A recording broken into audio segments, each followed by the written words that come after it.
one day in the NFL? Do you really want to put your future in the hands of a program that has shown in the past under previous head coaches they don't really have much success developing offensive linemen? I think some of that's what this kind of comes down to. And I think also when you think about what supposedly the Amarius Mims saga was supposed to identify of, oh my gosh, this is just how much college football has changed. Well, I think maybe it may be a reminder of things maybe not having changed just yet quite as much as some people think they have, or maybe it's an example of the more things change, the more they stay the same, with Georgia re-winning for a 5-star here after the folks in Tallahassee thought this was a done deal. So that is all pretty interesting. All right, we'll get more of your comments here. We'll get ready to start the regular show here in a moment. We'll say hello to everybody else on the other video platforms here too in just a bit there as well. Our buddy John Stinchcomb stops by. We'll talk to him about all of this here today. Randy Hall says UJ will have some great offensive sets this year, talent everywhere. And yeah, that was like one of my big takeaways from G-Day on Saturday and I told you all this on Friday to kind of close out the week going into G-Day, that there would almost seem like be kind of a little bit of a weird mood around, some Georgia fans. In at least one respect, there's almost like a resignation that this team would be less than the team that won the national championship a year ago. But based on like some of the preseason metrics, some of the preseason analytics, that Georgia was essentially in the same spot for this upcoming season that they were around this time a year ago. They were third in preseason FPI last year. They were third in preseason FPI this year. That this notion that Georgia was somehow this historic team, that wasn't necessarily predicted going into the year last year. That's one of those things that kind of emerged during the year. It seems more obviously true now because we've lived through it than it seemed like last year at the forefront of going through all of this. So I thought that what Georgia put on display on G-Day on Saturday, I thought it was a very entertaining game. We'll get more into this obviously today and throughout the week. The Mims news is going to dominate us for a moment, but we'll kind of get into more of this today and throughout the week. I thought the game was incredibly entertaining.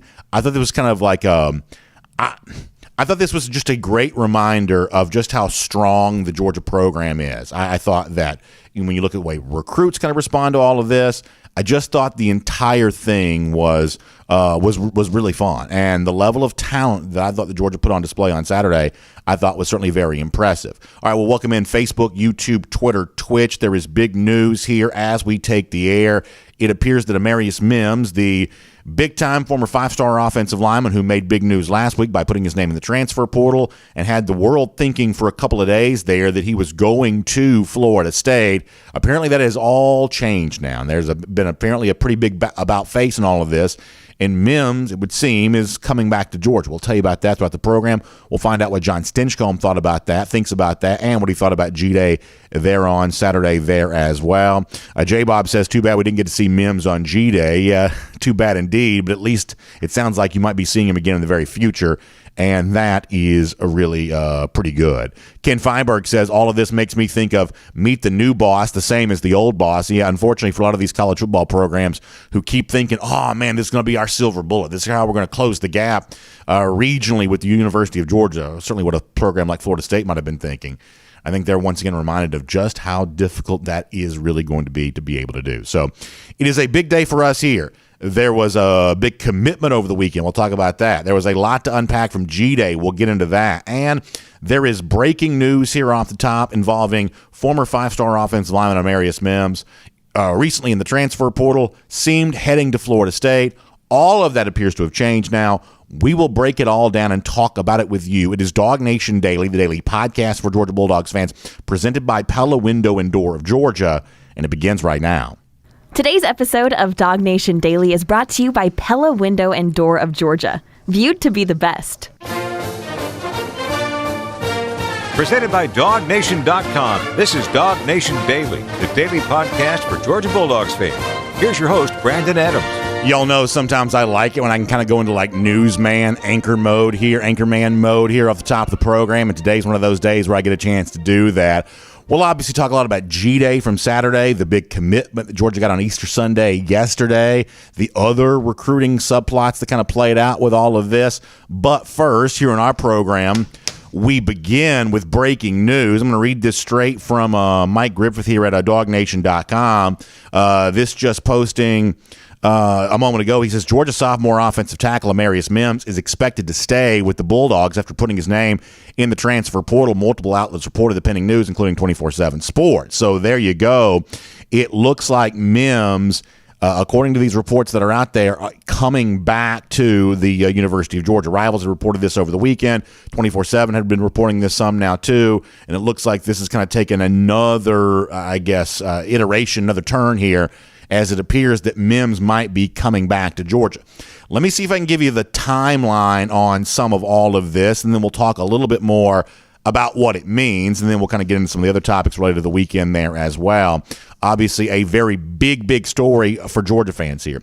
So when Mims put his name in the transfer portal, it was largely assumed that, hey, he was interested in what he was not really getting at Georgia last year, which was immediate playing time, but also interested to maybe cash in. And I think Mike Griffith had kind of reported some on this, cash in on the potential for like a name, image, likeness deal somewhere else. And when Mims took the visit to Florida State last week, and we've shown you video of this before, a local reporter, Brennan Sinone, had some footage of him showing up there, and he was there on a multi-day visit, and there had been apparently something that had gone down on that Wednesday, and some of the reporters close to the Florida State program didn't really shy away from the suggestion that was NIL related. And you'll remember kind of middle of last week, that's when Bud Elliott, who's a national reporter for 24/7 Sports, but kind of got his start as a guy connected to the Florida State program, he put in a crystal ball for Mims to go to Florida State, and kind of went into some detail about why he kind of thought that was going to happen.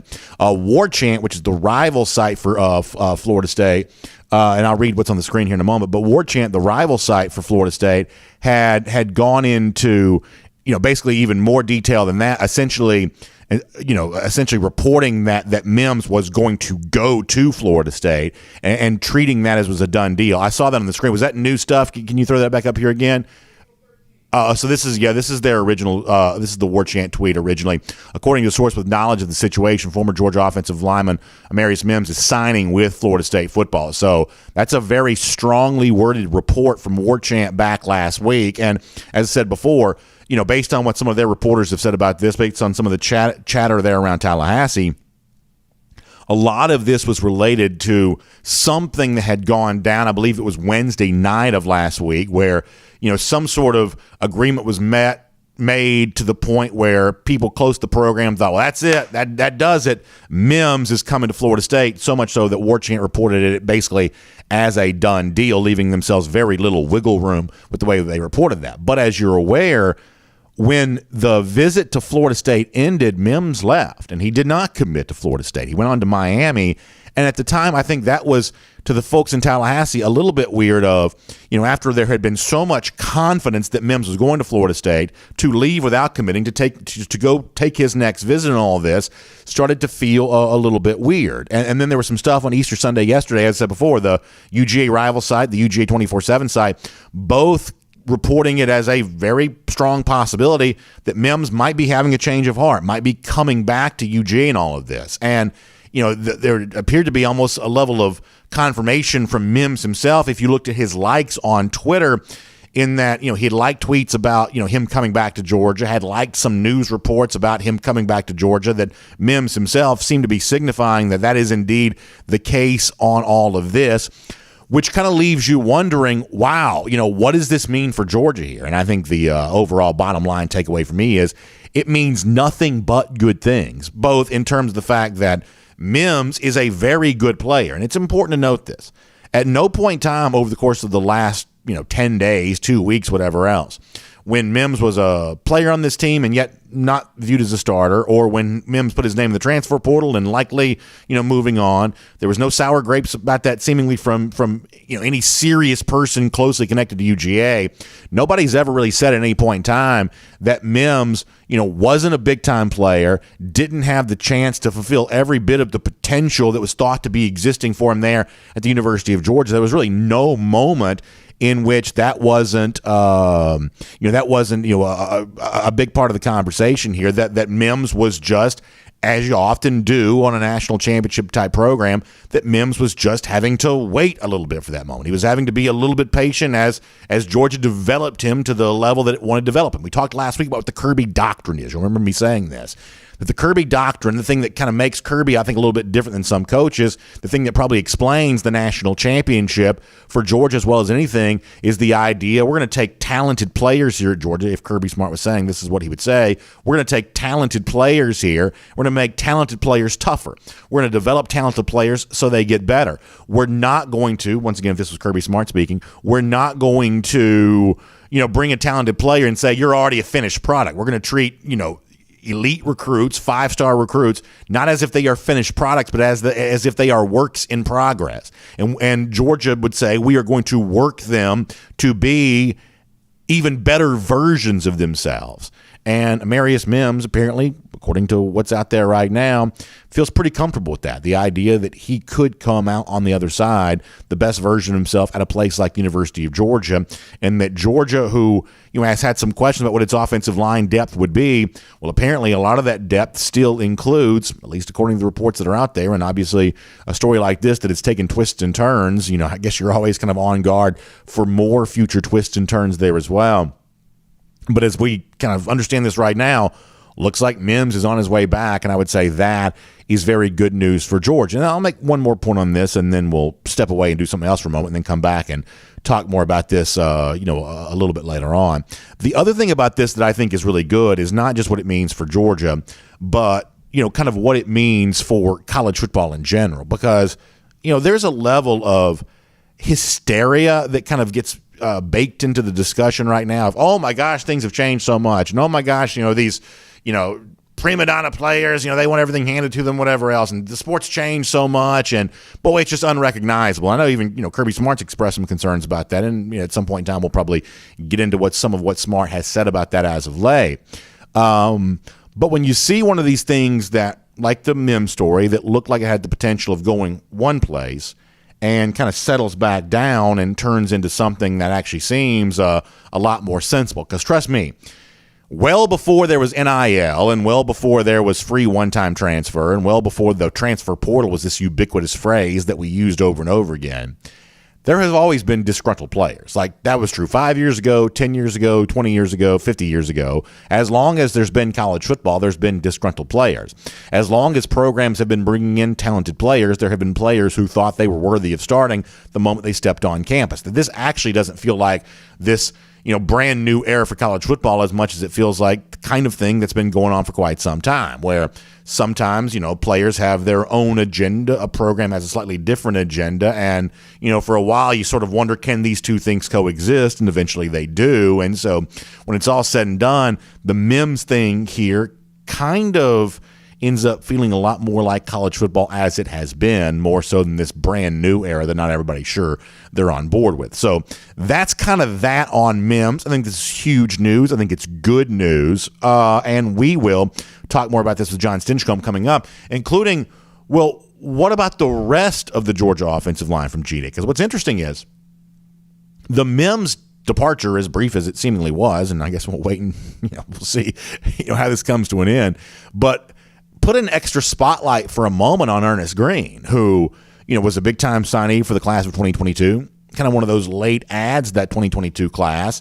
And I think people rightly said, with Mims maybe seemingly on his way out the door, the value of Mims, I should say the value of Greene becomes even more heightened. And so there were a lot of eyeballs on Greene on Saturday because Mims was kind of supposed to be that guy that wasn't there anymore. So what did John make of getting a chance to see an offensive line on Saturday, a couple of different units that did not include Amarius Mims, and kind of how all that comes together? We'll do more of that with John Stinchcomb here coming up in just a little bit. Let me slightly shift gears, though, before we get there and kind of just talk about something else here for a moment.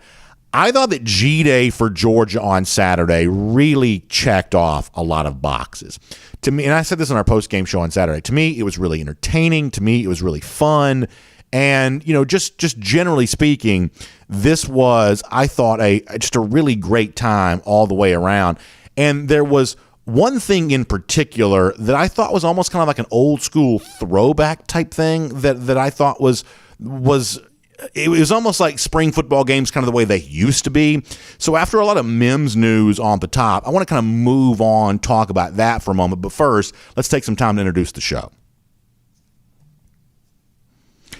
And I am Brandon Adams, and this is DawgNation Daily, the daily podcast for Georgia Bulldogs fans. We are presented today by Pella Window and Door of Georgia, and we're glad to have you, no matter how you get to us, live on video. 9:45, we start with our first and 15 there at DawgNation.com and on the DawgNation app. 10 a.m. after that on Facebook, YouTube, Twitter, and Twitch. We're on the radio at noon on Athens Sports Radio 96 The Ref, and we are as a podcast, wherever you find them, the Apple Player, Spotify, worldfamousDawgNation.com. We post the show there on the Google Player there as well. A lot of different ways for you to get in touch with what we're doing here, and we're just glad to have you on board with us as we do that. And a big thanks to our friends at Pella Window and Door of Georgia for making it all possible there as well. And, of course, you know Pella Window and Door.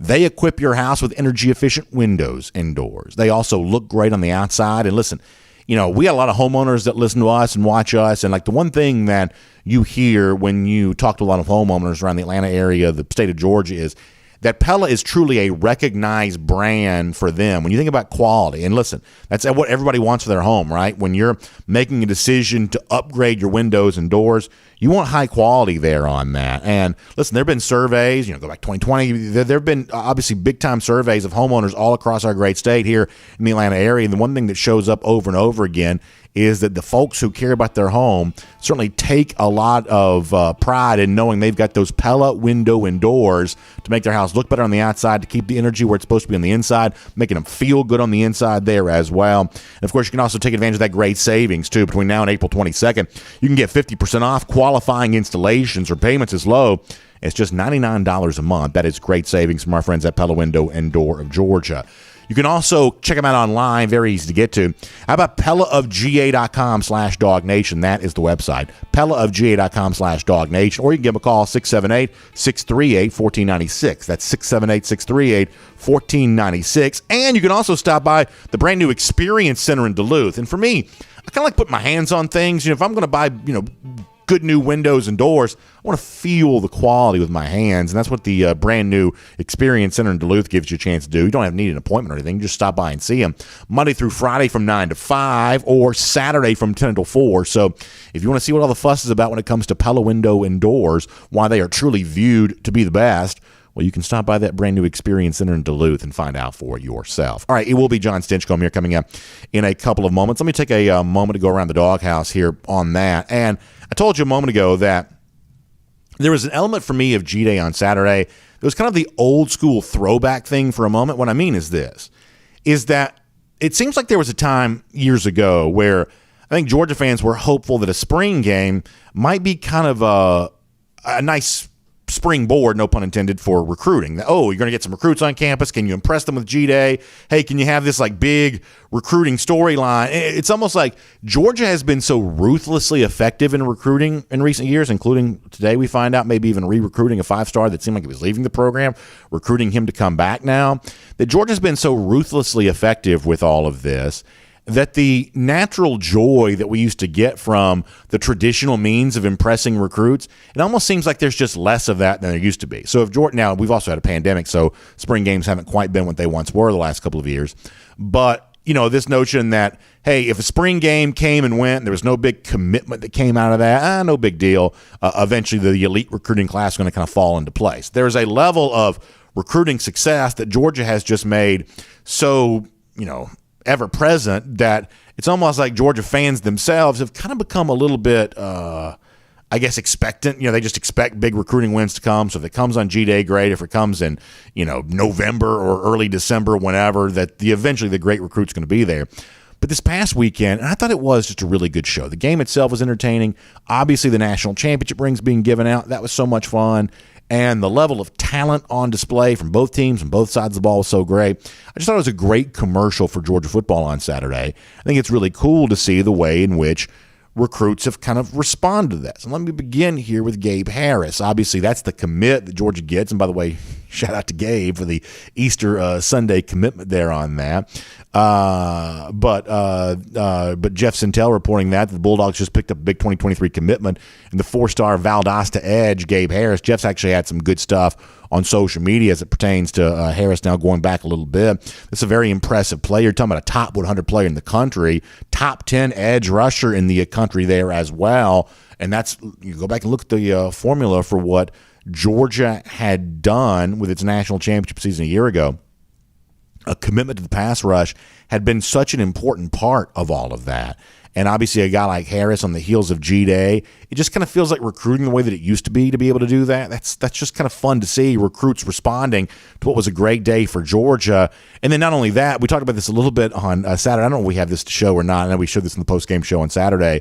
But Justin Rhett, who was on Saturday, a Notre Dame commitment, pretty impressive 4-star defensive back, he was on hand for the spring game. There had been a lot of photos of him on social media enjoying himself there in Athens. And while he's there at UGA, he decommits from Notre Dame. And listen, we don't quite know what that leads to. Does that mean? Yeah, there you go. On 3, it kind of reported this. They'd actually had a couple quotes from Rhett about wanting to open things back up. But he decommitted from Notre Dame while he was there at Georgia. And it almost just kind of seems like all of this the way it used to be, that kind of in that sort of quaint era before Georgia fans always knew they were going to have elite number 1, number 2, number 3 type recruiting class in the country, back when you were hoping to use a spring game for a spring board. Well, on Saturday, that seems to have been the case.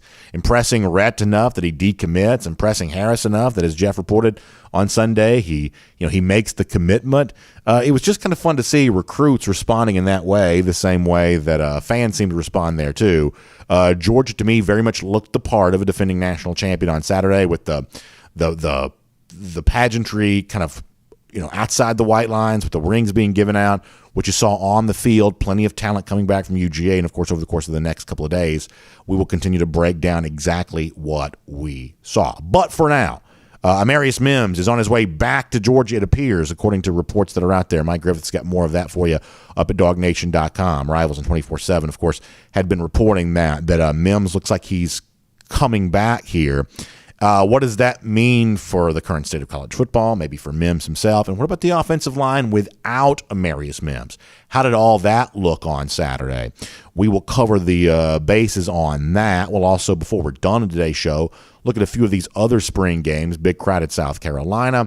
A little bit of a new look for Alabama with some transfer players on display there, and a bunch of other fun stuff kind of ongoing there. So we'll cover all that ground. It is DawgNation Daily, the daily podcast for Georgia Bulldogs fans. We're presented by Pella Window and Door of Georgia.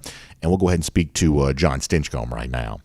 And we'll get John here coming up in just a moment. We'll get ready to rock and roll with him. And hopefully John had a great Easter with his family and enjoying himself. And I know he'll be quite interested in reacting to some of the big news that's out there related to some of this right now. So we'll see if we can cover all of those bases and get ready to have some fun with all of that. John getting squared away right now. And obviously we'll take a lot of your comments. And, and listen, when we do comments and things like that later on, we can get more into some of the other stuff from G-Day, and, of course, some of the stuff we had planned on doing today we're just not going to be able to do, because at one point in time we kind of planned on spending a couple of minutes on the Mims thing because it had been rumored, and now it seems like it's a little bit more than that, so we kind of expanded that out a little bit. And so some of the stuff related to Gilbert and some of the other stuff, we'll probably get into that more as we kind of roll through the week. But for now, on the offensive line, the potential return here of Mims, what that means for all involved. Let's talk to John Stinchcomb about that. Right now, it's DawgNation Daily, presented by Pella Window and Door of Georgia.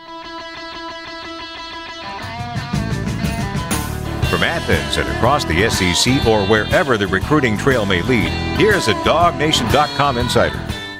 So hello to John Stinchcomb here right now. No doubt enjoying a great Easter weekend with his family. No doubt enjoying G-Day as well. We'll talk to John about some of what he saw there from that.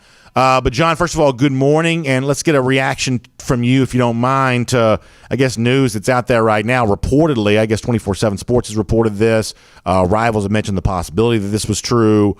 Others, I guess, have kind of done some of the same kind of stuff here. I mean, at this point in time, a lot of folks seem to be saying something close to the same thing. That former 5-star Amarius Mims, who at one point in time last week looked like he was leaving Georgia and very likely headed towards Florida State, now appears that he's coming back to Georgia here. What do you make of this news, John? Well, good morning. Hope you had a great Easter. I did. I certainly did. And this is it's a great way to start your week off in hearing that, one of the brightest stars on campus in Athens might be staying in Athens. We just talked about it last week, and Amarius Mims and Clay Webb being two offensive linemen that might be walking out of the door. Much different situations, right? Amarius is a young up-and-comer that you just think it's only a matter of time. Doesn't really matter where it's going to be. he's going to be one of those guys that is going to be a cornerstone for a program in the future. And the discussion was based on whether or not that opportunity would be right now somewhere else, or either at a different position, kind of Evan Neal-esque for Georgia for a year and possibly sliding out after that.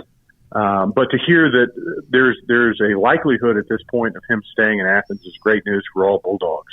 Based on the G-Day performance, there's going to be a number of new faces, and obviously there wasn't full availability with Warren Erickson and Tate Ratledge not participating in Saturday's scrimmage. But anytime you get a chance to retain someone with the athletic ability and the frame and the makeup, both physically and mentally, that we've seen him possess in the limited exposure he's had as a Bulldog, you got to be excited to keep him in-house. And I think it's great commentary for the process and where college football is at, and also for the coaching staff and the culture, where a guy who enters into the transfer portal, it's not a foregone conclusion that he's out the door. I think of Robert Beal Jr.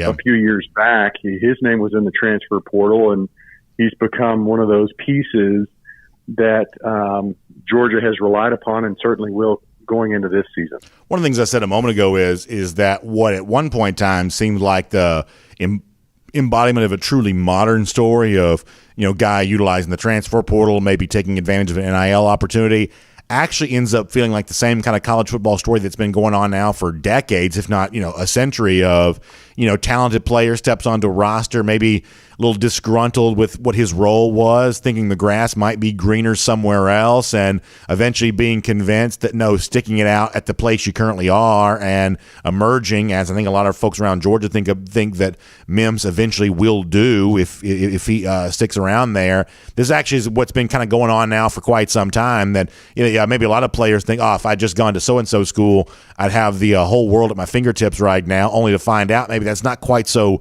true. And if anything, what we now have the case to do in 2022 is to actually go kick the tires on that. And you go to Tallahassee for a while, and this is just my speculation, but you go down to Tallahassee for a while and you realize, oh boy, this program's a long way away from what the Georgia program is right now. Do I really want to trust my development to a program like this that's still in its infancy compared to how well developed the Georgia program is at this point?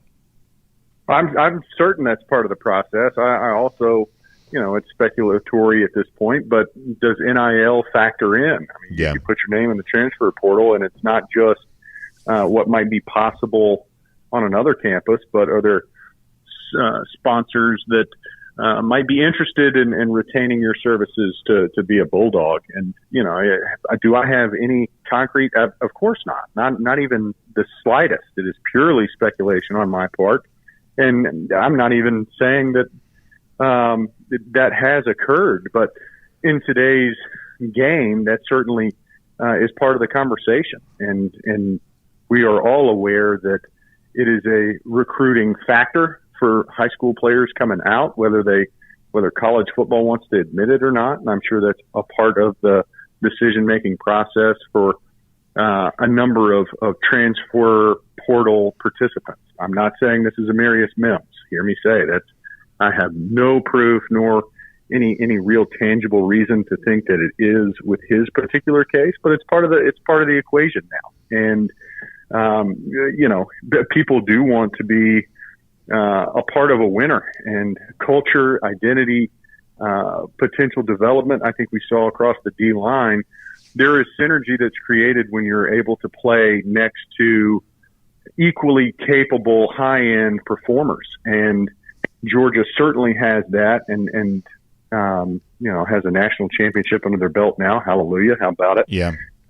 Whereas other programs aren't quite to that level. And when you're looking at trying to make football your profession, the old adage of iron sharpens iron is true. I can attest that who you practice against is a big factor as to how you'll develop and how you progress as a player. And you want to be able to compete and push yourself on a day in, day out basis. And Georgia can certainly claim what many other teams across the country cannot, in that your best will be expected and only improve because of the caliber of talent that you'll be competing against in practice on a daily basis. So let me ask you this. Mims was not there on Saturday, which put more spotlight on the guys who were, including, a guy like Ernest Greene there as a young, up-and-coming offensive lineman. I mean, it seems like, and you can tell me how he played on Saturday. I'm not quite in a position to make that evaluation, but boy, it seems like he's a big part of Georgia's plans here. And, beyond that, what did you think of the offensive line performance you saw from both teams on Saturday? Yeah, well, it was some new faces, interior especially. I was watching Xavier Truss and Willock at the guard spots, and as they're running with the ones, and really trying to evaluate the D-line at the same time, because there's plenty of holes to fill on that side. And I'll say this, as an offensive lineman, dyed in the wool, and will always be. In those type settings, it's a challenge, because the defense, they know how you run plays and what you've been working on all camp long. And they also know your weaknesses better than anyone, any opponent will, that you'll face during the season. So I think there's almost a tactical advantage, if you will, for a defender in those type settings. And if I were given a fair, equal assessment, I was more impressed with where the defensive line was.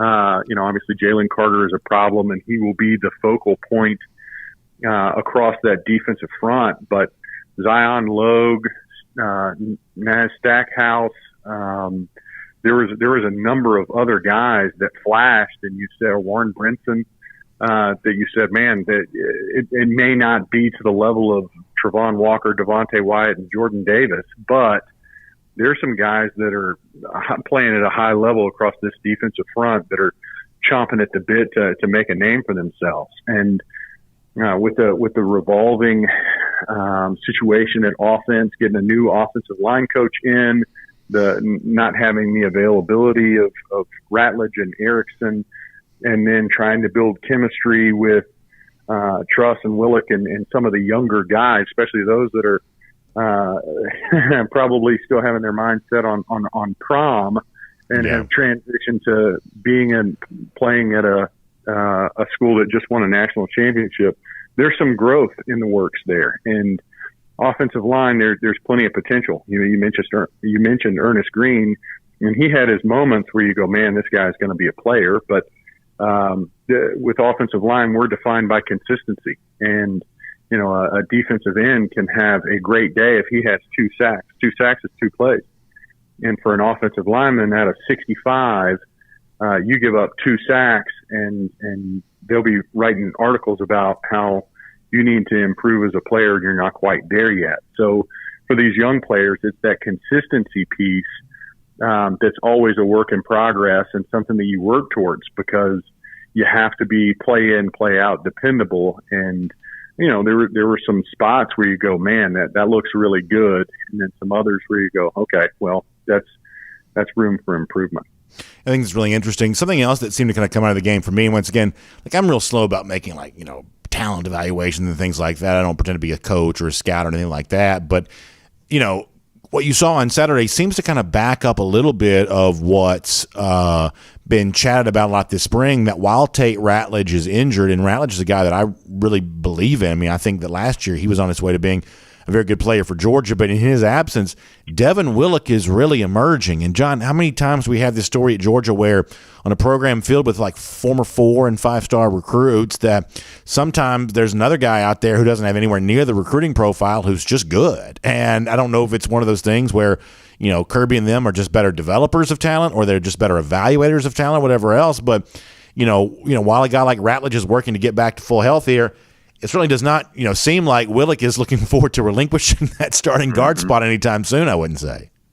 Yeah, I like the way Willock played. I mean, he's a physical, nasty guy that, I think back to, golly, a couple of the guards that we've had in recent times, Solomon Kinley primarily, who didn't come in as your 5-star, everybody's focused on him as a player, but yet you put him out on the field and he's a grinder and gets after it and plays with that tenacity of a guy that may not have the physical attributes or the measurements that your top end 5-star players do. Amarius Mims falls into that category, right? 6'7", 320, passes the eye test as soon as he steps off the bus.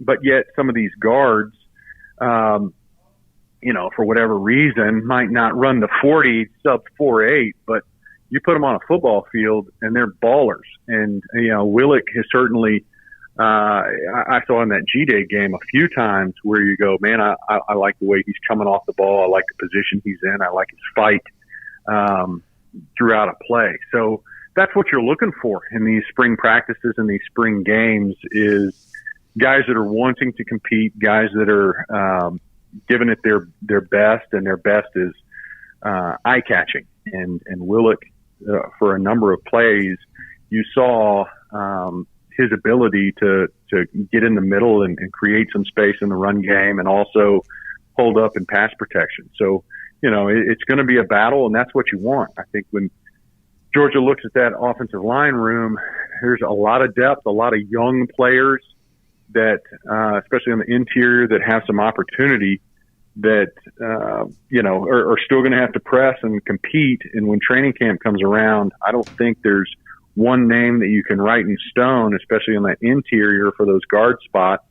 It's going to be a good, healthy battle for who comes out on top, which is, I think, to Georgia's advantage. Yeah, I think that's interesting. A couple of other things here. One of the things I'd planned on talking a lot more about today, and probably definitely would have if not for the Mims news, that's the performance of Erick Gilbert, who's a great story just for coming back to football.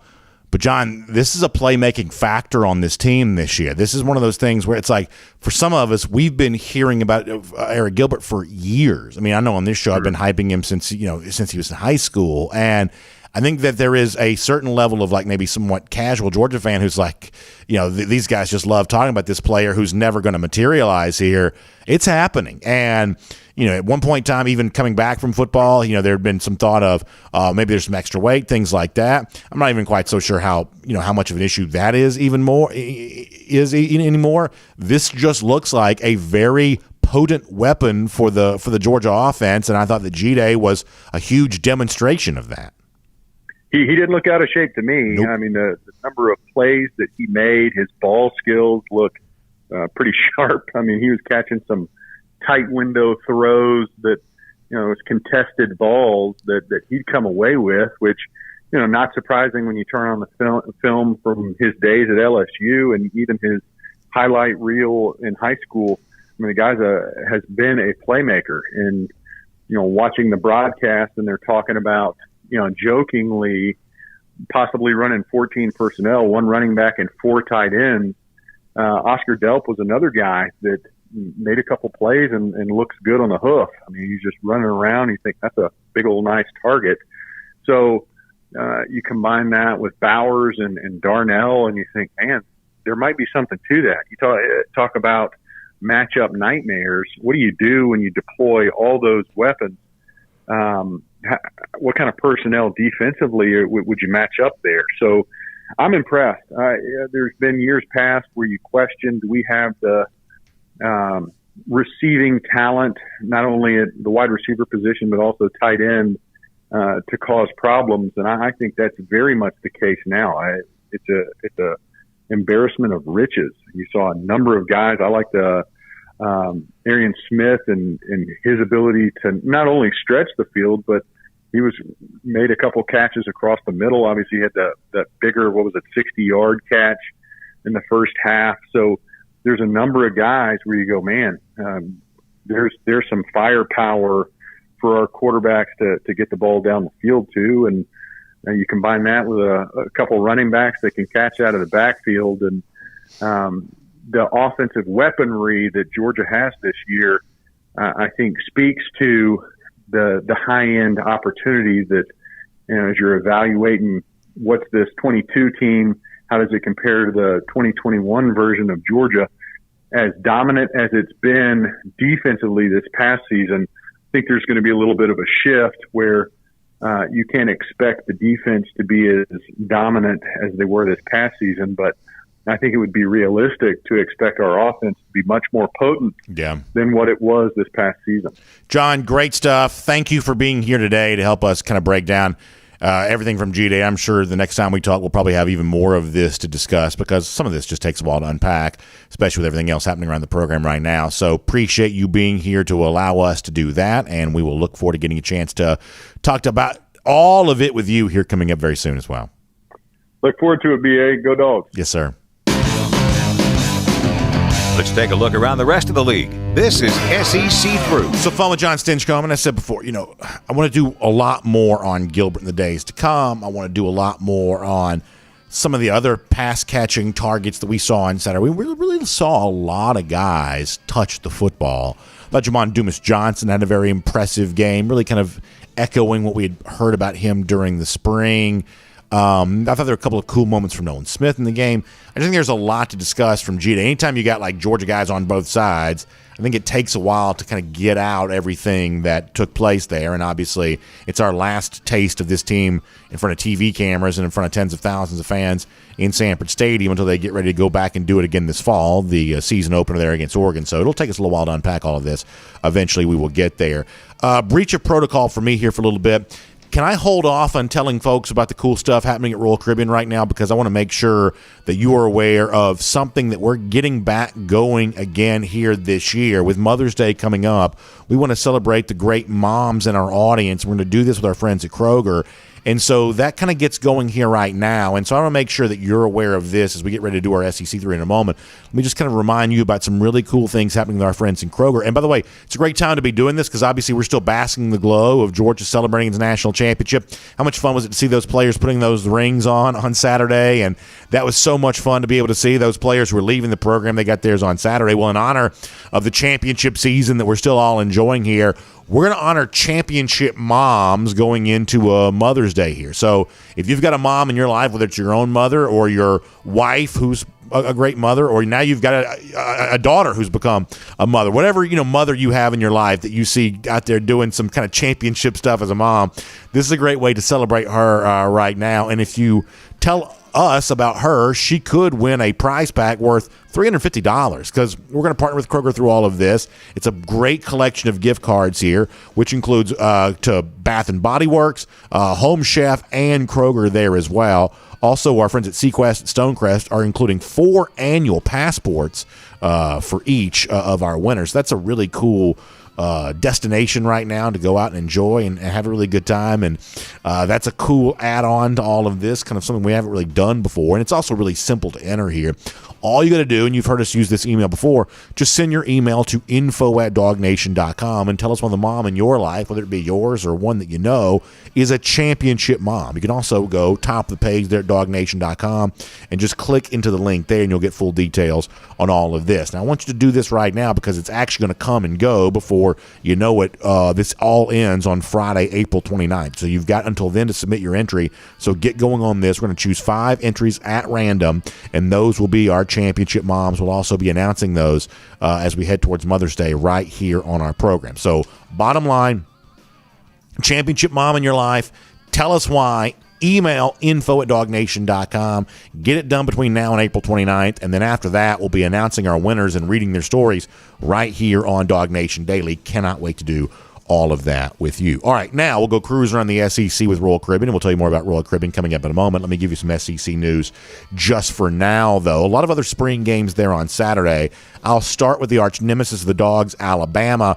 Obviously, transfer players, a big part of what was on hand for the Crimson Tide on Saturday. We've heard a lot of good things about Jahmyr Gibbs, the former Georgia Tech running back. He had the big run in the game against the Crimson Tide for the Crimson Tide on Saturday there at 8A for them. Jermaine Burton did some things there as well. Saban said some nice things about Jermaine when it was all said and done. But probably the biggest highlight of the Alabama 8A game was the big run from Jahmyr Gibbs. And I've told you this before, and listen, Bama had, good single season total for like Najee Harris back in 2020 and, decent numbers for Brian Robinson this past year. But in terms of being a great rushing team, That's not really been what Alabama has been. You'll go back to a year ago. They're just 10th in the SEC in rushing yards per game and rushing yards per carry. This has not been a great rushing team. And you wonder what the presence of a guy like Gibbs does to change all of that. I thought it was success along the line of scrimmage that really enabled Georgia to pull away from Alabama and win the national championship game a year ago. In fact, guys who played in that game have talked about their own confidence, what they were going to be able to do running the football behind the offensive line, behind what Georgia had there at the line of scrimmage, as being a differentiator there. And you wonder, does the presence of Gibbs for Alabama help change some of that identity, kind of getting Alabama back to what it somewhat used to be? On the South Carolina side of things, I don't know how well it's going to be reflected by the win-loss total this year, because I do think South Carolina plays a tough schedule. They do typically every year. But I do think that Shane Beamer deserves a lot of credit for what he's doing with the Gamecocks. He is resurrecting a certain sense of pride that fan base wants to have in their program. I mean, I don't like saying good things about Georgia rivals, and to a degree I guess South Carolina kind of is. But I do think that South Carolina fans are really good at showing up and showing support for their team, despite the fact they're just not very good very frequently. Williams-Brice Stadium, I think those of you who travel around a lot would say it's one of the louder stadiums in the SEC. And, yeah, you may get annoyed by the rooster crowing thing or the fact they play Sandstorm all the time and, certain things like that. But they do support their team. And so Beamer was probably smart to kind of lean into getting a lot of them to show up on Saturday as a way of kind of rallying around him as he goes into year two. And I don't know what the announced attendance was, but they had, a very nice crowd there. I think they're going to probably end up being, pretty close to, the tops in the SEC for spring. I know they had more than the Alabama crowd had there on Saturday. And I just think that Beamer right now is functioning very well as a salesman for the South Carolina program. I do think he authentically likes that state. I talked to him a couple times. I mean, he loves that area around the Charleston area and things like that. And, he obviously enjoyed working previously at South Carolina. This is a guy that, you never really heard him flirting with going anywhere this past year, including back to where his dad, made the program famous at Virginia Tech. Beamer's name never really showed up there at all. He seems to be kind of all in for South Carolina. And I don't mind telling you, I think a lot of folks wondered the same thing. Of a guy coming over to be South Carolina coach with really no head coaching experience whatsoever, what was Beamer going to bring to the table and how was he going to define himself? Well, I think he's kind of defining himself as a head coach pretty effectively here. I saw the numbers for Spencer Rattler on Saturday. I really didn't see any of the game. I saw the numbers for Spencer Rattler, and I thought they're pretty good, I guess. I don't really read too much into these, stats from spring games anyway for quarterback or any other position. But I thought that, Rattler, it certainly sounds like his comfort with the Gamecocks offense right now is pretty high.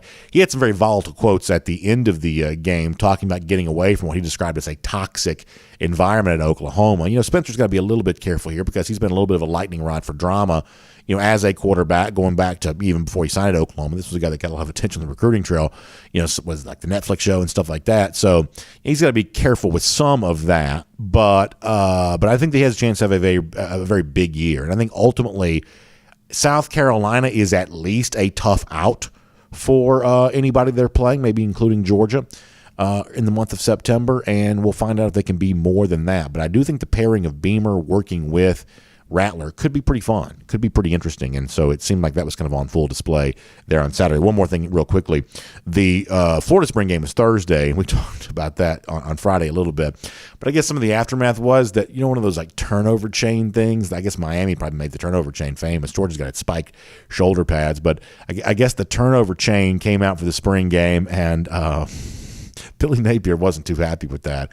He said that had not been cleared with him, and that will not be happening during the games here this season. So kind of a little bit of a weird level of drama from Florida about that. There was also the weird thing related to Anthony Richardson, who does emerge from Florida as the starting quarterback here. I don't think there's any question about that. That was very well cemented based on what happened on Thursday, what was said about that. But he also, I guess, got a speeding ticket a couple of weeks ago there as well, 100-something miles an hour, which he needs to be careful about. But I don't, put a whole lot of, I'm not too scandalized by a speeding ticket, but nonetheless, that had kind of gotten some attention there as well. We'll make that cruise around the SEC courtesy of Royal Caribbean. And by the way, remind you that we are a week away. 1 week from right now, we are on board Independence of the Seas, man. I cannot wait. Post G-Day, we knew it would be a great time to get together with dog fans, and now we're going to get ready to do that. And if you can't be on board with us, just live vicariously through us on this right now, and then make your own plans to be on board your own Royal Caribbean cruise ship. I was talking to a Georgia fan at G-Day over the weekend about, fun cruises they'd been on recently, and we get a chance to do ours now. So I can't wait. And, if you're going to be on board with us, trust me when I tell you, we're going to be having a whole bunch of fun. We'll be telling you all about that. And I was talking to our buddy BJ Sweeney, who's kind of one of our operations type guys behind the scenes here. He's got some fun things to give away. We're going to do that related to some special events that we're doing. It's just going to be a great time. But even if it's not a, cruise with DawgNation like we're taking next week on board Independence of the Seas, you got to have your own cruise here coming up pretty soon too, because this upcoming summer is a great time to be back on the seas with Royal Caribbean again. Like the itinerary we're on, I think it's almost perfect. It's a 4-night cruise. We're going to Nassau in the Bahamas. We're going to Perfect Day, Coco Cay, which is a private island right there in the Bahamas. You can actually search for like just Royal Caribbean cruise itineraries that include Perfect Day, Coco Cay. And honestly, I'm going to tell you, go out of your way to try to get to Perfect Day, Coco Cay if you can, because it's just amazing. It's a private island exclusive for those on a Royal Caribbean cruise vacation. There's the Thrill side, which has the tallest water slide in North America. There's the Chill side, which has like the largest freshwater pool in the Bahamas. This thing is huge. It's gigantic. Everybody's hanging out. They have like the swim up bar there on that, which is, it's just all really fun. I'm really, really excited about being out and about with some of my colleagues from DawgNation, but obviously so many of you who are going to be sailing with us there as well. So you'll hear me talk more about it, but hopefully it gets you energized to take your own cruise here coming up. So our friends at the Cruise and Vacation Authority are going to help you do all of that. So check out the Cruise and Vacation Authority and do with them what we're about to do, which is get on board, have a great time on the cruise. We'll still have DawgNation Daily next week, too. It'll be a little bit slightly different form just because we're going to be on the high seas, but it is going to be a lot of fun. So excited about all of that. Something else I'm very excited about. The Braves have a very interesting week coming up right now because they are in Los Angeles. And there's obviously going to be a lot of aftermath of, kind of what goes down with Freddie Freeman, what gets said about all of that. But after that, the Braves are coming back home for another really cool homestand. We showed you we were with the Braves at Tourist Park the other day. They've got the Greg Maddux bobblehead dog giveaway coming up there as well. And a fun homestand coming up with both the Marlins and the Cubs. Always a lot of fireworks when the Braves and Marlins get together. Those are two organizations that don't seem to like each other very much. And, of course, the Cubs always bring a lot of energy with them there as well. A lot of Cubs fans here in the Atlanta area, so you always want to make sure you show up and support the Braves when the Cubs are coming to town, because there'll be a decent number of Cubs fans there as well. Friday night fireworks are back. That's always a lot of fun. And, of course, Alumni Sunday, too. A great chance to celebrate some of the great former Braves there, too. So great time to be there. My son and I went to the game the other day. Don't tell his teacher we did sneak away from school to do that. It's really fun. Great to be celebrating the world champs and having a great time there at the Battery and Truist Park. So as the Braves get ready to return back home for a fun homestand, you get ready to enjoy that with them. Braves.com. You can go there to get your tickets. That is Braves.com for a whole lot more on that. All right, so here's what we'll do. We'll give away a couple of golden shoes here today, and we'll get ready to come back and do all of this again tomorrow with a lot more reaction from what goes down on G-Day. But, of course, the big news here today, reportedly Amarius Mims, about face from him, returning back to Georgia. So that's exciting to think about and see. How about a couple of golden shoes to give away? First one on the screen here. So much fun to see Georgia over the weekend honoring themselves as national champions. Jason Stewart sent this to me on Twitter. How about this work of art of this tattoo? It's the Keely Ringo interception. Like, I'm not really a tattoo guy. I'd probably never get one. But when you see this level of artwork, Kirby jumping, Ringo getting the catch, just how detailed this is.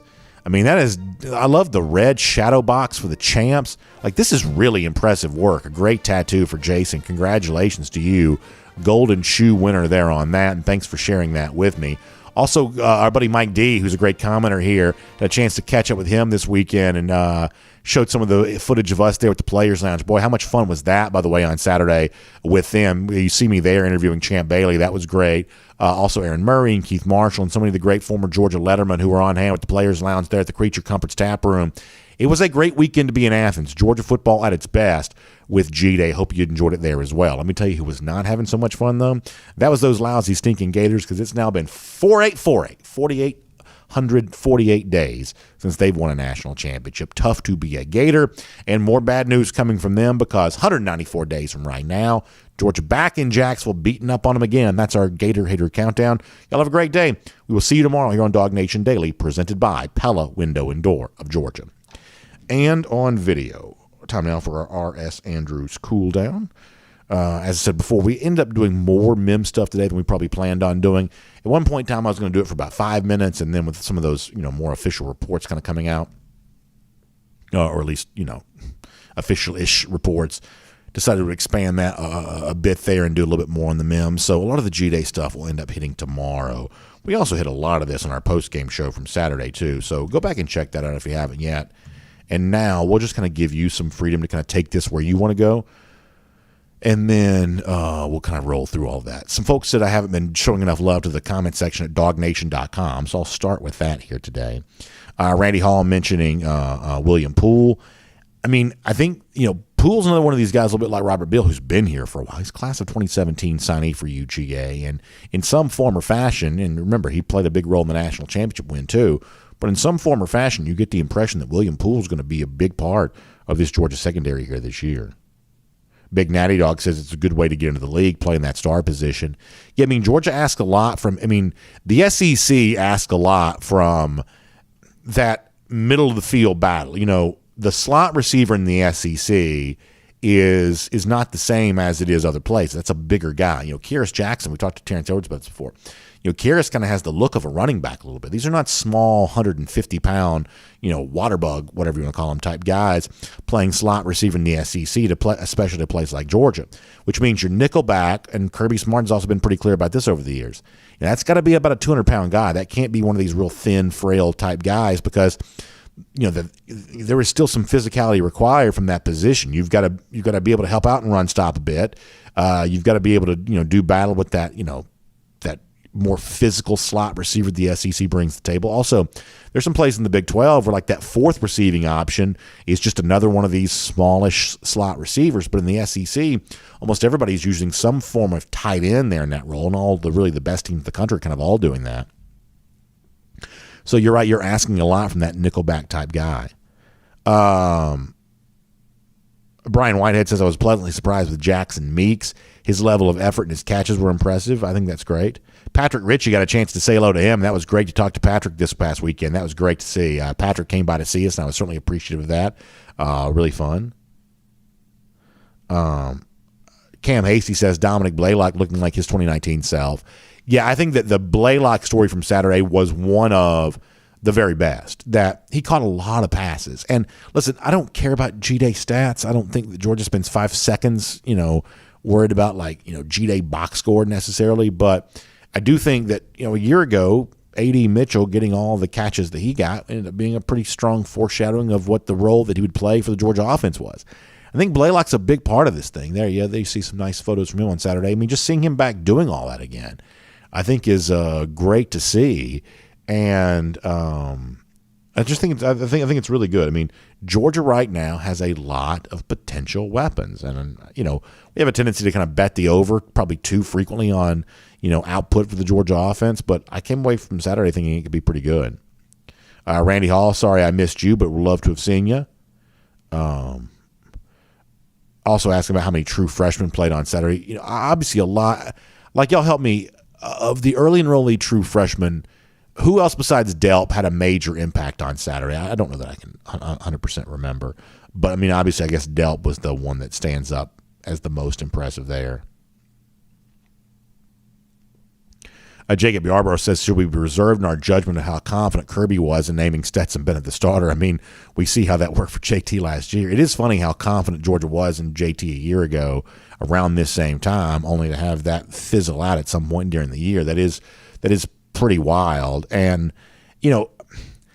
I just can't get into the whole Bennett thing too much. Didn't think look, and maybe I'll say this on the show at some point in time, but here is the one confession I will gladly make. Here's the one confession I'll gladly make.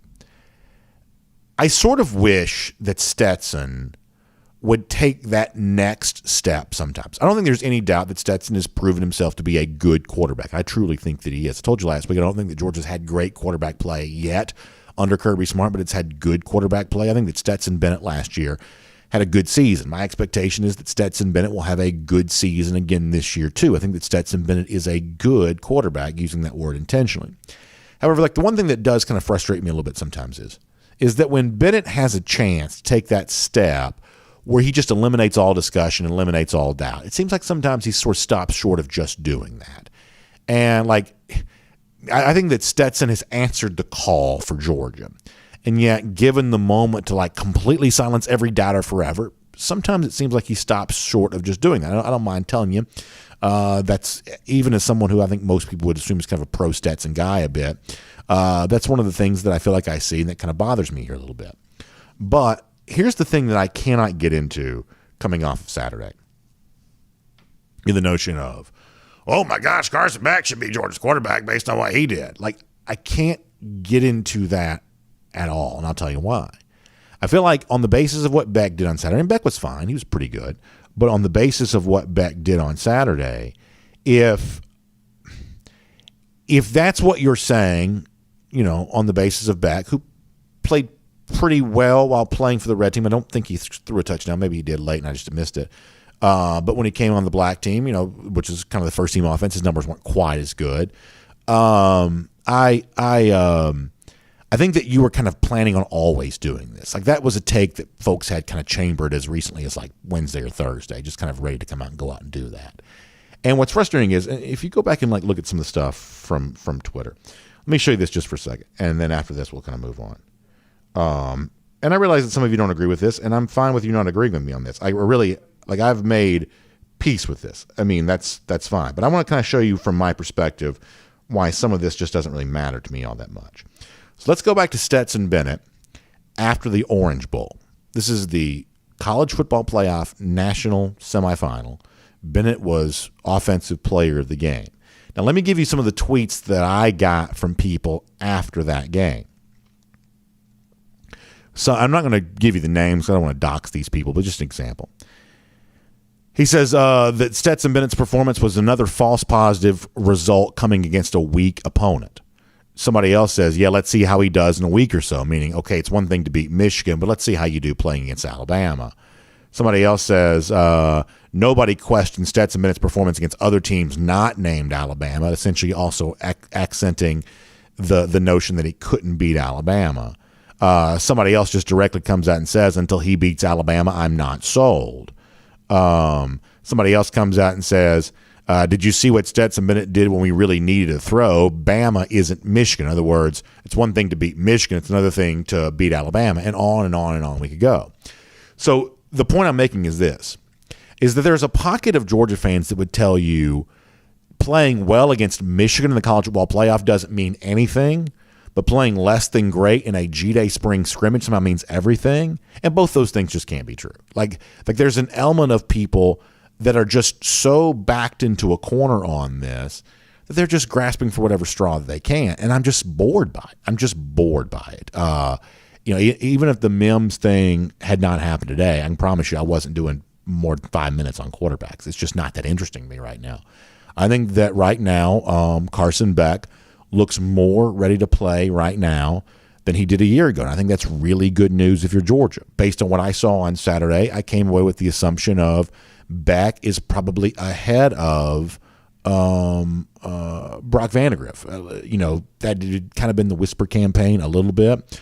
And seems like based on what we saw on Saturday, there was a level of confidence that Beck probably had that I didn't necessarily see from Vandagriff, although I think it's fair to point out that when Vandagriff had a chance to play on the red team he also looked a little bit better doing that neither quarterback looked as good when they were playing on the black team, at least, seemingly.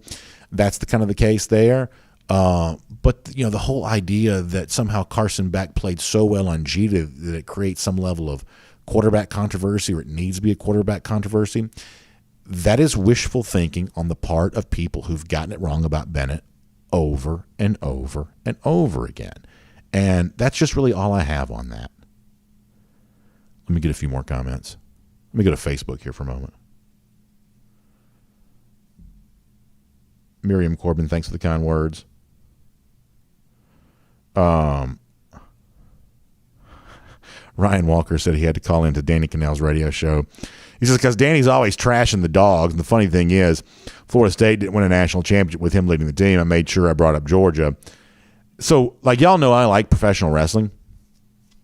There's an element of me that I don't mind Danny Canal, even though I know a lot of you don't like him. Like, I've never really minded Canal too much, because to me, Canal, like, lives into his shtick. Like, he lives his gimmick very, like, aggressively. And he's the anti-SEC guy, and whoever's the top SEC team, he's going to be the anti-that guy.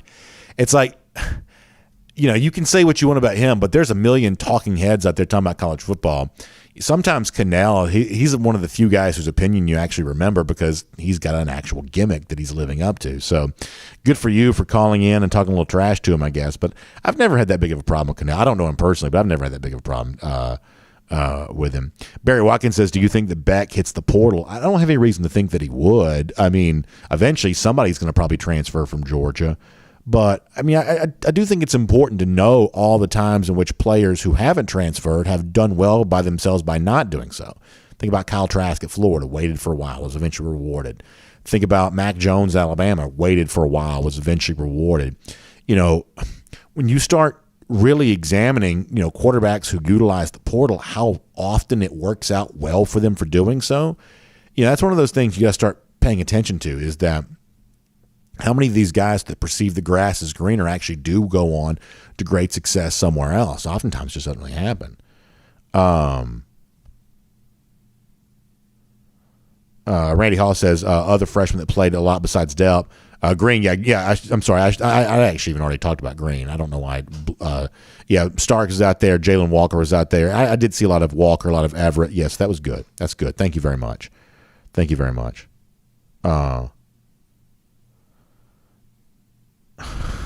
Ryan Walker says Danny Canal's more like Jerry the King Lawler without the sense of humor. That's actually pretty funny. Good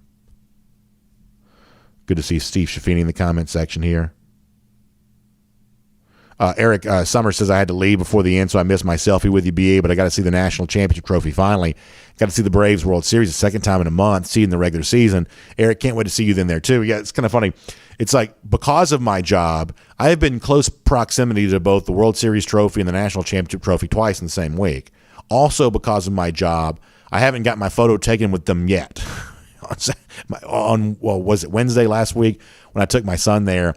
You know, we went to the game. He was also under the understanding that he was going to get his picture taken with these two trophies. But, you know, kind of post-show when I'm trying to get the thing published, it always ends up taking longer than it's supposed to. So we didn't get a chance to get our picture taken with the trophies, and he was pretty disappointed about that. And then on Saturday, I was there by myself on Saturday, but once again, just running around doing a bunch of work. I still have not gotten my picture taken with either one of these trophies. On the day after the national championship game, the national championship trophy was in the same room I was at for like the final press conference of the week before everybody went back home. It was that bleary-eyed press conference that, you know, most people were attending having not really slept very much the night before. It's one of those things. I'm in there with all the other coastal elites, and it's like I didn't really quite have the guts to just go stand and pose in front of the trophy and get my picture taken. But in retrospect, I wish I would have, because honestly, I haven't had a chance to do it since then. That was like my one chance, fairly easily. I'd have gone up there and kind of done the pose deal. But there's just so much, you know, just like I said, there's just so many, like, you know, coastal elite, very, very Anton Ego-ish, very, very serious sports writers in there. I certainly don't want to taint the ground upon which they stand. Let us see where else. Myra Bush says, I had my picture taken with a World Series trophy at the SEC Fanfare. There you go. That's really cool. Let's get some YouTube comments. Paul Moon, the subject of Mikael Williams. That's going to be exciting. Oh, by the way, Jay Shipes. I got a chance to see Jay on Saturday. It was great to see. He also says it's been 3 weeks without a YouTube start. There's no way that's true. We started with YouTube last week. I don't think there's any way that's true.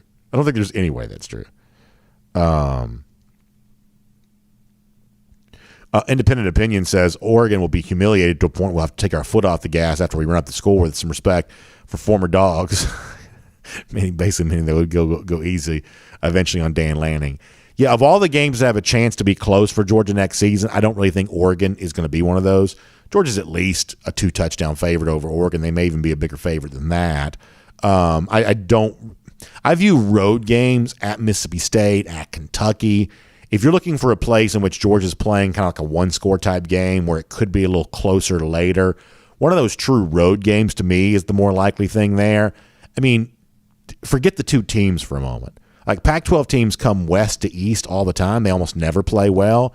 I mean, it's the travel alone that's going to be very challenging for Oregon.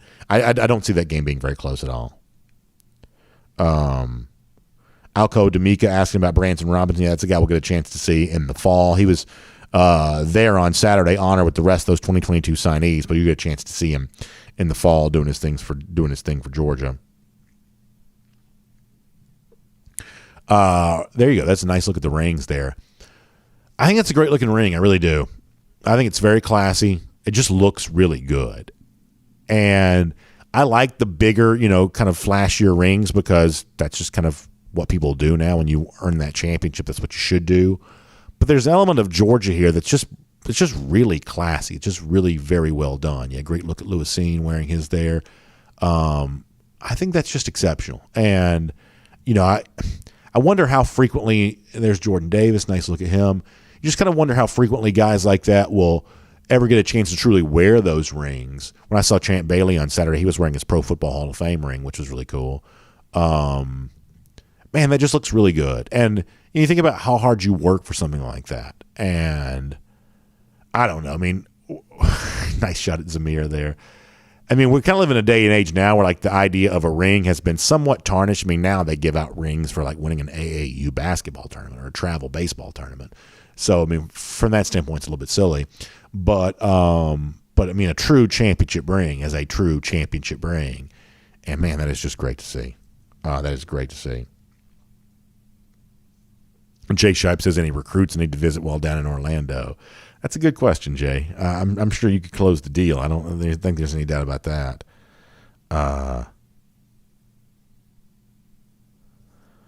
Let's see what else. Phoneme mentioning is that Kyrus Jackson. I mean, that's another guy a little bit like, obviously Dominic Blaylock's back to health after being very banged up, but Kyrus been a little bit banged up. He seemed very healthy to me on Saturday there too.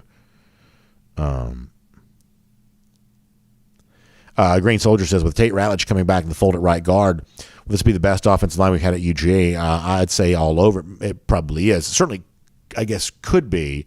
I mean, that one they had, a couple of years ago was really pretty good. And for what it's worth, I guess I probably thought the overall offensive line performance was better in 2018 than it was in 2017, even though it had a lot of the same – I should say it was better in 2018 than it was in 2019. A lot of the same guys, a year older in 2019. But for me, the best offensive line Georgia's probably came in 2018. And obviously it'd be great to see this unit take a step in that direction. But what's interesting is, talk about Ratledge coming back. I mean, I do think it's going to be worth watching to see. Xavier Truss wants to make his case there at guard. Devin Willock has got a lot of praise. He doesn't seem all that intent on relinquishing that spot, not without a fight anyway. Ratledge is a guy who I do believe is really good, and I've told you all many times I expect him to be, part of Georgia's best five, and I guess I still probably do. But if you're looking at that Willock spot for him, that may not come quite so easy as of yet. Memphis Dog says the championship ring looks like it's bigger than Eddie. Yeah, it might be. Green Soldier says that Nolan play. So there had been a little bit of chatter about was Nolan Smith playing with his championship ring on. I wish that he was, but actually I think he had his finger wrapped. I think that's what that ended up being. But that's one of those things that just kind of turned into a deal online. It might not have been quite so true. Let's see what else. Let's go back over to Facebook for a moment.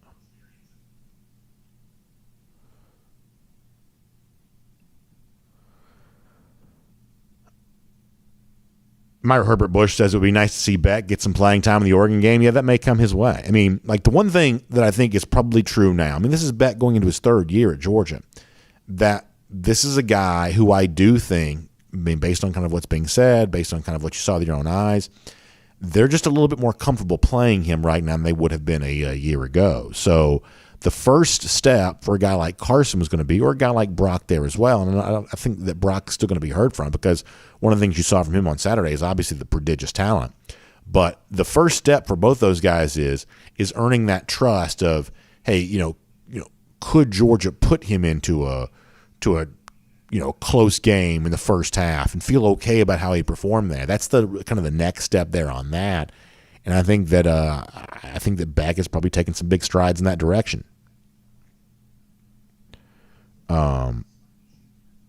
Let's see what else. Everett Shiflett says, so what's the problem with, let's see if I can read this comment, about 5-star quarterbacks. So we talked about this a little bit going back to last week, is that, what has happened for Georgia quarterback is actually not all that unusual compared to some other programs there as well, where we looked at Alabama. Remember this, that from Saban's first class in 2007 up until 2015, that's 9 recruiting classes. 9 recruiting classes. There are a ton of 4-star quarterbacks. There are a couple of 5-star quarterbacks in there, at least one 5-star quarterback in there. No, 2 5-star quarterbacks in there. So that's 2 5-star quarterbacks, numerous 4-star quarterbacks, but in 9 recruiting classes, Saban only signed 1 quarterback that ended up being a starter for Alabama. That was A.J. McCarron. Around 2016, which was the 10th signing class for Saban, that's when Jalen Hurts was brought in, and then Tua Tagovailoa was brought in the year after that. And then you're talking about, Bryce Young, and then on and on and on it has gone, with Alabama seemingly having a great quarterback every year. But that didn't start happening for Alabama until year 10 of Saban. So we're still a couple of years away from Kirby Smart getting to that point. My point to you is that what has happened at Georgia when it comes to 5-star quarterbacks, well, I would say that Jacob Eason is like a lot of 5-star quarterbacks, in that when you actually saw him play, he was okay, but probably not what you hoped that he would be. Justin Fields was that guy, but obviously, for whatever reason, that timing wasn't quite right. Georgia already had a quarterback, and Fields moved on. I've obviously wished that would have turned out to be differently, but Fields, of those guys, turned out to be pretty good. J.T. Daniels was a guy that was hurt a lot before he got here, and when he got here, also ended up having a lingering injury here, there as well. And maybe it could have been different, whatever else, but the Daniel story didn't change all that much when he got here from what it had been before he'd gotten here, there as well.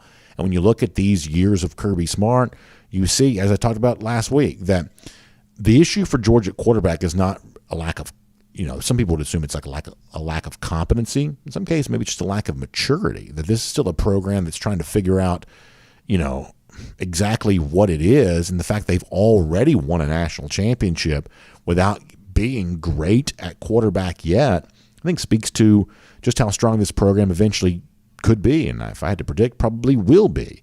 A couple years from now, let's see what Georgia looks like at quarterback then, much the same way about 10 or so years into the Alabama regime for Nick Saban, the fortunes at quarterback changed dramatically. Let's see what happens for Georgia there in that regard too.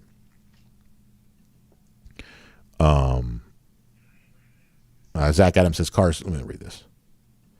Says Carson Beck, Brock Vandagriff, Gunnar Stockton. Kirby's already at that point. We arguably have the best quarterback room in the country right now. Maybe so, but let's see how good these guys turn out to be. I mean, that's the thing, is that I think that some people develop a huge level of confidence in players that haven't played yet, and sometimes that turns out to be correct, and sometimes it turns out not to be. There's no doubt there's a lot of depth in the room right now, but let's see what it works out to be.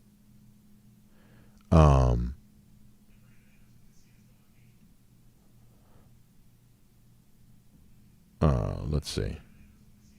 Anything else? Go back over to YouTube for a moment. We'll take another trip around the comment section. We'll get ready to go for today. I am a little bit surprised there are fewer, and maybe most of these just came early in the show. They're not happening now. I'm a little bit surprised there are fewer Mims comments now. It seemed like that was a very big deal for Georgia fans when he was leaving, but him coming back has not seemed to be treated as quite a big deal, which I think is a little bit interesting, but nonetheless. Muhammad says that Todd Monken is the key. As long as he's at Georgia, Nick Saban will be up late at night. And I do truly believe this is true, is that obviously it's very important to have a great quarterback. Eventually, every program wants to have one. But I do believe a a well-functioning offensive system is, in college football, the thing that matters more than anything else. That you can take a great play caller and he can get a quarterback to play great. But a great quarterback playing in a deficient system, I don't think is going to see that same level of greatness. That this is still a sport on that side of the ball where the guy that's calling the plays matters. And Georgia having Todd Monken coming back for year 3, I think is a really big deal. A really big deal. Kirby's Visor says that Todd Hartley's the most underrated recruiter in college football. Yeah, I mean, just given the fact that, think about how difficult this is. He only recruits one guy per year, or at least in some cases, they've signed more than one before, but for the most part, that's like a one guy per year type deal. They only go after like the top 2 or 3 names in the entire country, and his batting average on them is incredibly high. And there hasn't been a dud in the group yet. All the guys they've brought in, not only were the elite recruits they won the battle for, but have turned out to be as good as you hoped they would be. I think that's true. William Bird says, who do you think could get us during the regular season? I think if Georgia plays a close game during the regular season, and it's not obvious they will, but if they play a close game during the regular season, I would say it's most likely to happen at Mississippi State or at Kentucky. Right now, those are the only 2 games where Georgia has any chance of being less than a double-digit favorite. Every other game this year, Georgia will be at least a double-digit favorite. People talk about the Oregon game, but Georgia's going to be like a 14, 15, 16-point favorite against Oregon.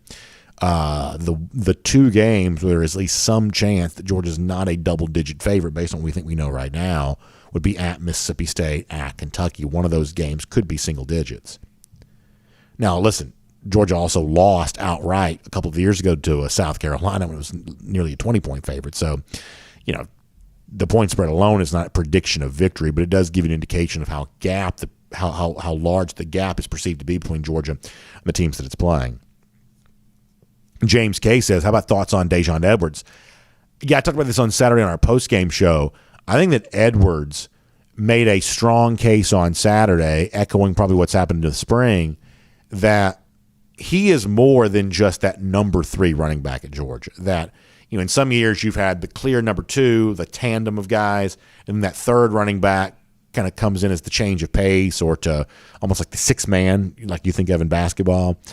Edwards, I think, indicated to you on Saturday that he may be more than that, that it may actually be a trio of Milton, McIntosh, and Edwards as opposed to a duo of Milton and McIntosh with Edwards spelling them at times. Daijun Edwards, I believe, is a very good player.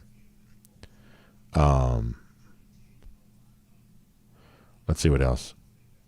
Jonathan Aaron says, what do you think about the way our secondary played on G-Day? I think there is, I guess I never know what to make of like a secondary situation like this. I do believe they're just playing hamstrung. There's no pass rush to speak of. It's one thing to whistle a guy down with the sack. It's another thing to have a quarterback believe he might actually get hit. And that just changes the way in which, quarterbacks are operating, which I would say makes the job of the secondary a little easier. So, in some respects, people are going to say, the secondary didn't have a very good day because there were a lot of pass completions. I don't really know what that means necessarily. I do think between Dalen Everett, who you did see on Saturday, and guys who are coming in like Humphrey and why am I blanking? But of the big-time elite names that Georgia's going to have, one of those guys is going to probably be very good. It may be Everett, the guy that played on Saturday.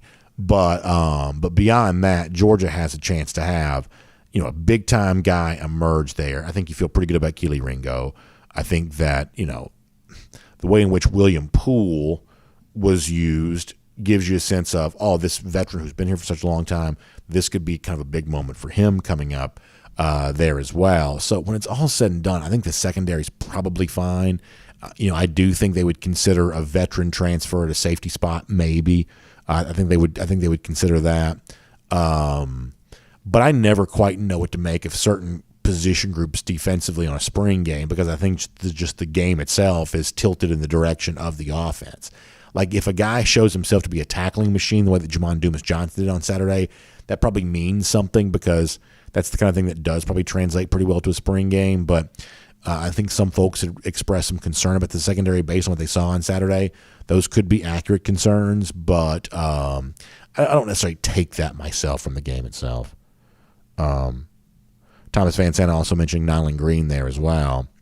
Hey, listen, you want to go back to what a summer ago? I mean, Greene had a lot of folks talking about him at the time. I'd love to see that kind of come together for him. All right, a couple more. We'll get ready to go.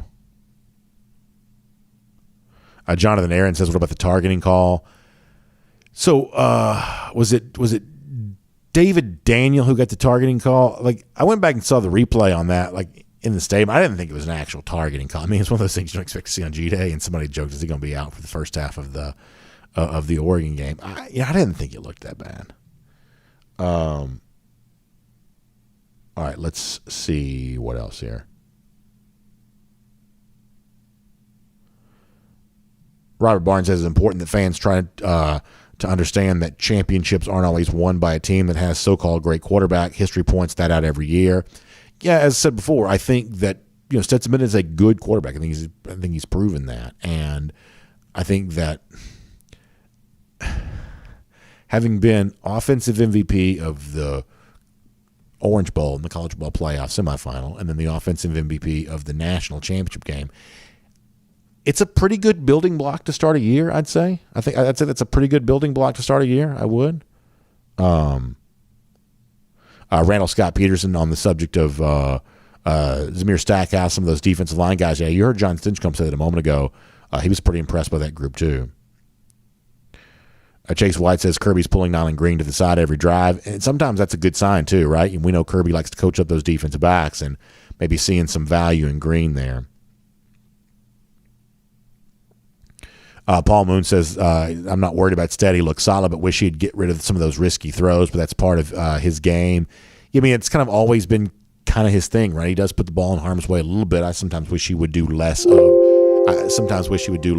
that. I don't know where that's coming from. Can we but nonetheless, I told you before, like, even as someone who's probably kind of viewed to be in the pro Stetson camp, like, and what happens during the season is obviously far more important than what happens during a spring game. But there is a part of me that just sort of wishes that, given the chance to sort of silence all doubters, that Stetson would take that next step and do that. I do think he's kind of fallen short of that a couple of times, allowed the debate to linger when he had a chance to completely end it.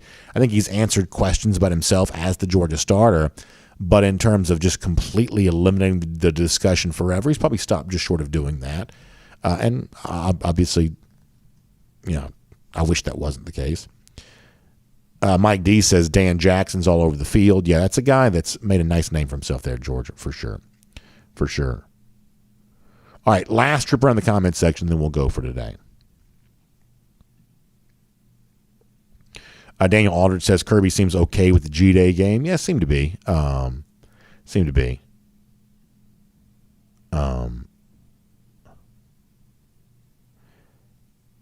Keith Finley says Tennessee will be much improved here this season. Actually, Miriam Corbin says that Keith Finley. Yeah, Tennessee will be improved. This is still a game for Georgia, though, that's at home. Georgia blew out Tennessee on the road a year ago. Now gets a chance to play them at home right now. The Tennessee's over-under number as posted by the win last week, it's at 8.5. So if you're talking about an 8 or 9 win team coming into Athens right now, that's not the kind of team that I could seriously see threatening Georgia at the moment. It's just not. Matt Brock says what everybody gets confused is it's always trying to project what they're going to be at the professional arena. That has absolutely nothing to do with what kind of college quarterback you are. Tim Tebow is the classic example of that. Stetson's a very good college quarterback. After that, probably not so much. Yeah, I certainly don't expect Bennett to have much of an NFL type career, and I do think that people kind of get maybe confused about that here a little bit. I also think that, look, we've been down this road a million times. It just sort of is what it is. But yeah, you're probably right. I think you're probably right. I don't know that I have a whole lot more to add to that, but yeah, you're probably right. Let's see what else. Matt Rubin says, one of his old jokes here is that Tennessean ain't Tennessee believing. That's probably true. Daniel Aldridge says 12-0 regular season. Georgia will make the playoffs again. I mean, my expectation here is that Georgia will be 12-0, likely, kind of 12-0 again. And so, what does it mean after that? Is this is this team heading back towards that college football playoff again? We've told you before there's like an alarm or something going off here. I'm sorry, I'm distracted by this. I have no idea. Fire alarm. All right, there's a fire alarm. We got to go. Sorry, y'all. I'm not even sure what point I was making. Once the alarm started going off, I got distracted. All right, so we'll sign off for today. Thanks for being here. It's our R.S. Andrews Cool Down. You can find R.S. Andrews online, rsandrews.com. Also, Braves finished up a series in San Diego, going out to L.A. after that. Back home, as we told you before, coming up pretty soon. Hawks yesterday afternoon, losing in Game 1 against Miami. So all of that online, ajc.com, the Atlanta Journal-Constitution there. So I got to figure out what's going on with this fire alarm. I'm sure it's just an alarm, but we got to go nonetheless. Have a good day. We'll see you tomorrow. Dog Nation Daily, presented by Pella Window and Door of Georgia. We'll look forward to talking to you then, everybody.